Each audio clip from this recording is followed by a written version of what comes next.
going on, y'all? Day 42. Didn't get much of anything done for the last like 3 days.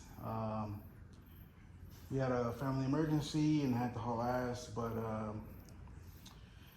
yeah, if you guys have any family that has like constant headaches or something, you know, recently happened to us. Family member fell, they started getting headaches, dizzy spells, stuff like that. Took him to the ER and ended up being an aneurysm. And luckily, you know, they're okay, recovering perfect, and it was quite a scare. So, get checked out, you know, you experience something like that. It can happen quick, and luckily we caught it quick, so. Yeah, just your friendly reminder to get checked out. You know, your family members, tell them to go get checked, tell them to get a CT scan, stuff like that. It really saved their life. So, anyway, back in the shop today. I think we're ready to get carpet in. We got a bunch of the wiring done. That's all done. I went ahead and welded in the little plates under the cab. I welded in the ones for the center console on both sides. The stud for the back seat, which is that one back there. I'm thinking of wiping all this down. I have some of that, it's like kill mat, and just laying it on the big flat parts. All the small stuff I really don't want to mess with, but like up here, trans tunnel, over on that side, the back here. I really don't have the time or the energy to do it, but I think we should anyway. So let's get that knocked out, and then we can throw the carpet in. And then after carpet, we start throwing all the interior back in.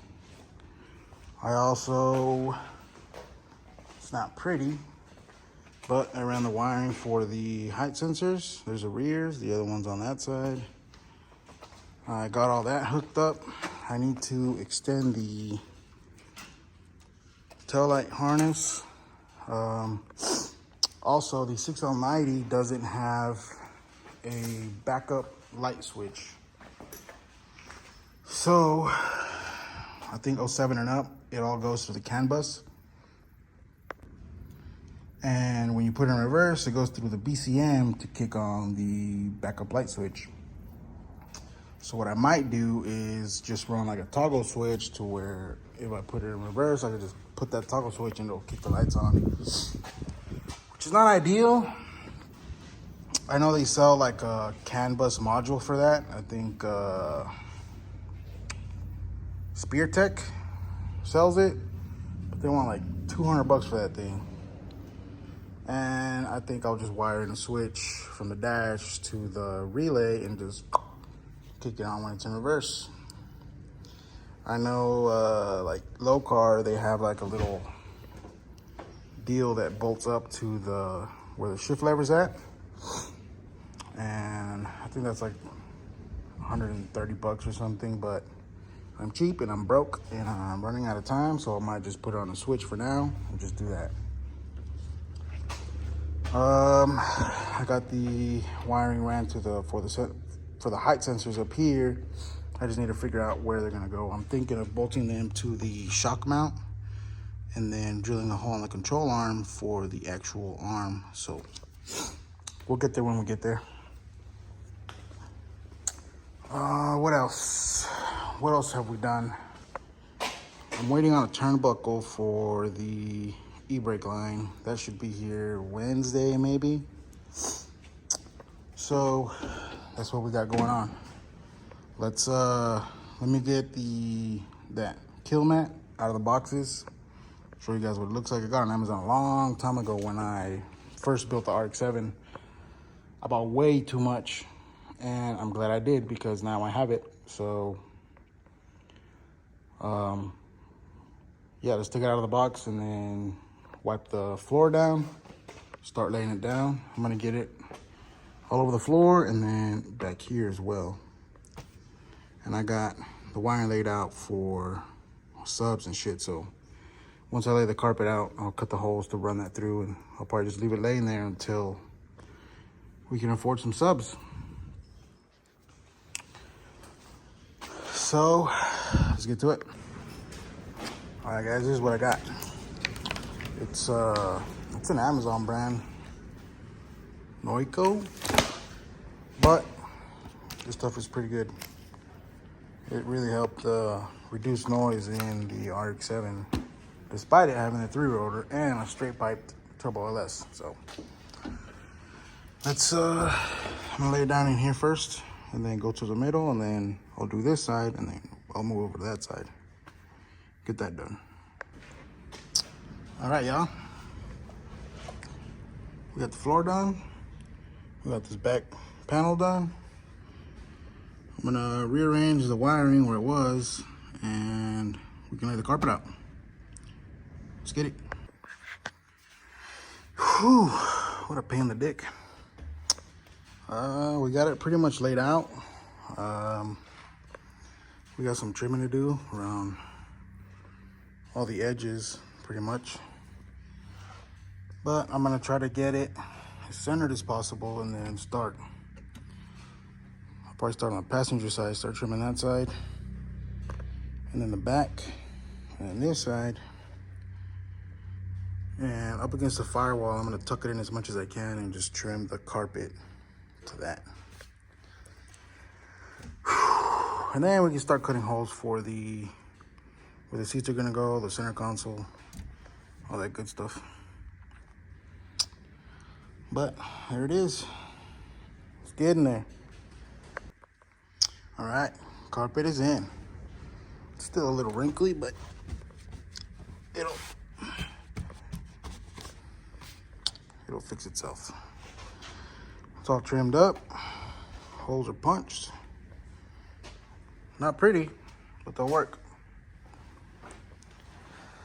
Now, due to the Dino's get down crunch, I'm thinking I'll wait to dye these, since they kind of match what the stock door panels look like anyway. I think I'm just gonna throw them on like that with the black carpet. And when we get back, I'll pull them back out and dye them and paint door panels, all that, and get the skin for the dash. But I want to make some decent progress here. That way we can finish doing everything else we need to do. Painting the bracket for the transcooler. I'm gonna mount that up next. Since the carpet's in, I'm satisfied with that. I'm gonna let it chill in the heat for a couple days, and then I'll throw the seats on. For now, let's get this mounted back up, get the transcooler on, run the lines for that,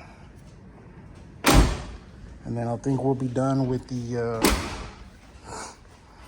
all the engine stuff. I'm still waiting on my Chinese air intake. I'm gonna have to get creative with it because the hose is like right here.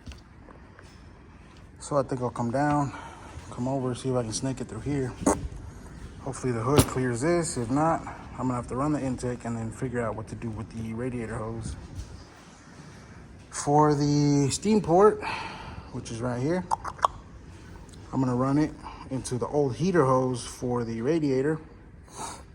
And then I got a cheap like bottle style overflow that I'll probably mount somewhere over here. But I want to mount the intake here, so I got to get the intake set up first, and then we'll run that. I got the new evaporator in, so I can run the line or I can put the dryer on, and then from the dryer, I can start fabbing up lines for the AC to go to the compressor, and then from the compressor to the condenser. The hard line for the high pressure side, which goes here, I have a brand new one that I can run, that I could go ahead and run to the lower end of the evaporator. What else? And then after that is just all the nickel and dime stuff, spark plugs, wires, fluids. etc., etc. Anyway, let's get that thing mounted. We'll get the transmission cooler mounted, and then we can start running lines. All right, lines are made. I got this piece from, let me see if I can get it better. I got this piece from ICT Billet, and it comes with these fittings. And then I got some 6AN lines for the cooler to run from here. I wrapped it with this DEI heat wrap stuff because it's really close to the header. But they ran. And then, this is the old engine cooler bracket for the hoses, but I'm not using an engine cooler, so. All I did was open it up a little bit. Get out of the way. All I did was open it up a little bit to fit both 6AN lines in. And then I ran it up and secured it here. And then it goes up through there and then back out through there. Now these, I just need to like zip tie these down somewhere. Still gonna tighten those fittings up there, but they ran. So that's done. Also, here's the wire for the front driver's side or passenger side height sensor. And then I got all the wiring for ignition, the height sensor. I ran the USB cable inside for the remote, which it's that one. I had to get a 6-foot USB extension, which is male and female on either side. So I ran that inside.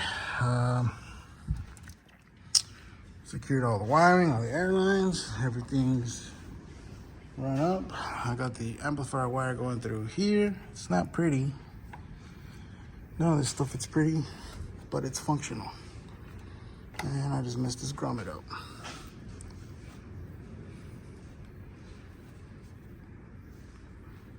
There you go. And this, I need to notch this out a little more, and I'm gonna run it through the inside eventually one day. But we're getting there.